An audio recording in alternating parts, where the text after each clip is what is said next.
What's the scariest thing your girlfriend has ever admitted to you? I was lying in bed next to my girlfriend when she suddenly sat up and said, "I need to tell you something I've never told anyone." My stomach dropped. The way she said it felt illegal, like she was about to confess to a felony or reveal she had 3 different identities across 2 states. I sat up too, already preparing for the worst. Did she cheat? Does she have a secret kid? Is she in witness protection? She looked at me, dead serious, and said, "Promise you won't judge me." At this point, I was convinced I was dating someone with a hidden past. I told her obviously I wouldn't judge, even though I absolutely was about to judge depending on what came next. She took a breath and said, "Okay, so when I was younger, my brain started spiraling." Younger? What does that mean? How young? What could she have possibly done? She paused again, staring at the ceiling like she was about to unload the darkest secret known to mankind. I was sweating through my shirt. Finally, she looked back at me and said, "I used to think chocolate milk came from brown cows." Silence. I blinked. She blinked back. I stared at her for what felt like a full minute, trying to process if I just heard that correctly. That was it?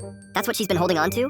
This girl had me thinking she was about to confess to arson, and instead she just didn't understand dairy logistics. I started laughing so hard I couldn't breathe. She immediately got defensive and smacked my arm. "You said you wouldn't judge." I could barely speak. "Bro, I thought you were gonna say you were in the mafia or something. Not that you failed kindergarten science." She crossed her arms and turned away from me like I just betrayed her trust. "It's not that funny." It was that funny. I kept laughing, and she kept getting more annoyed, which only made it funnier. Then she hit me with, "Well, if you're so smart, where does strawberry milk come from?" I paused. She looked at me, waiting. I said, "Pink cows." Obviously. She stared at me for 3 seconds, realized I was joking, and threw a pillow at my face. Best part? A week later, we were at the grocery store and she pointed at regular milk and whispered, "That one's from the white cows, right?" I'm never letting her live this down.